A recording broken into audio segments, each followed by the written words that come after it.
ব্রয়লারের মাংস রান্না করলে পরে নরম হয় আর খেতে গেলে গন্ধ লাগে। আমার বাসায় তো কেউ খায়ই না। আসসালামু আলাইকুম। তো এইভাবে একদিন রান্না করে দেখো দিনে কেরম গন্ধ লাগে। এই তো এর জন্য আমি 1 কেজি ব্রয়লারের মাংস নিয়ে নিয়েছি। এরপরে কিছুটা লবণ, কিছুটা ঝালের গুঁড়া আর একটা লেবুর রস চিপে নিচ্ছি। লেবুর রসটা দিলে মাংসটা থেকে গন্ধটা চলে যায় আর মাংসটা কিন্তু অনেক পরিমাণ শক্ত হয়। এই তো এরপরে এগুলাকে দিয়ে মাংসটাকে সুন্দর করে মিক্স করে নিতে হবে। একটু সময় নিয়ে মিশিয়ে নেবেন।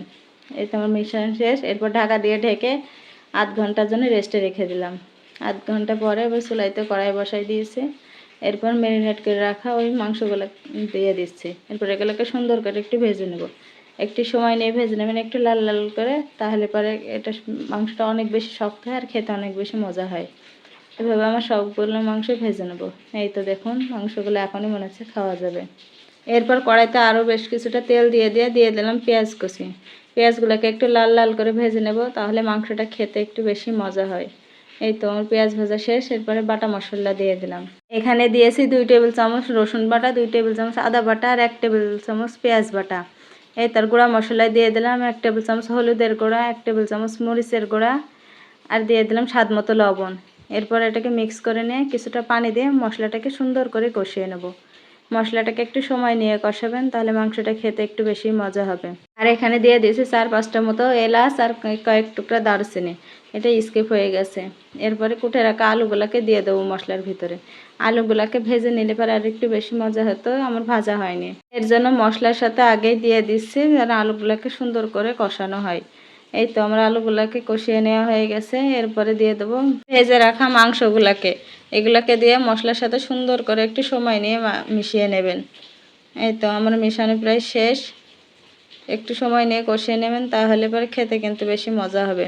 এরপর সামান্য পরিমাণ পানি দিয়ে মাংসগুলোকে আবারও সুন্দর করে কষিয়ে নেবেন। মাংস যত সুন্দর কষানো হবে মাংসটা খেতে কিন্তু তত বেশি মজা হবে। এই তো আমি মাংসগুলোকে পানির সাথে সুন্দর করে মিশিয়ে নিচ্ছি। আপনারা হয়তো একটু শব্দ পাচ্ছেন, কারণ বাইরে প্রচুর পরিমাণে বৃষ্টি হচ্ছে। আপনারা একটু ক্ষমাসুলভ দৃষ্টিতে দেখবেন।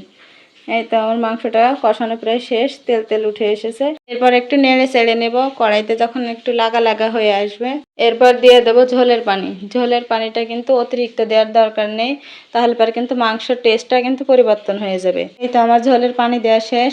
এরপর এটাকে একটু নেড়ে চেড়ে মিশিয়ে নেব। এরপর এটাকে বেশ কিছুক্ষণ জাল করে নেব, তাহলেই হবে। 10 মিনিট মতো জাল করলেই হবে। আর ঝোলের পরিমাণটা একটু কম রাখবেন, তাহলে খেতে কিন্তু অনেক বেশি মজা হবে। এই তো আমার ঝোলের পরিমাণটা অনেকটাই কম এসেছে। এই পর্যায়ে আমি এটাকে নামিয়ে নেব। এখন মাংসটা দেখতে কতটা লোভনীয় লাগছে আর খেতে মাশাআল্লাহ অসম্ভব মজার হয়। আশা করি রান্নাটি আপনাদের সকলের কাছে ভালো লেগেছে। সকলে ভালো থাকবেন, সুস্থ থাকবেন এবং আমার জন্য দোয়া করবেন। আল্লাহ হাফেজ।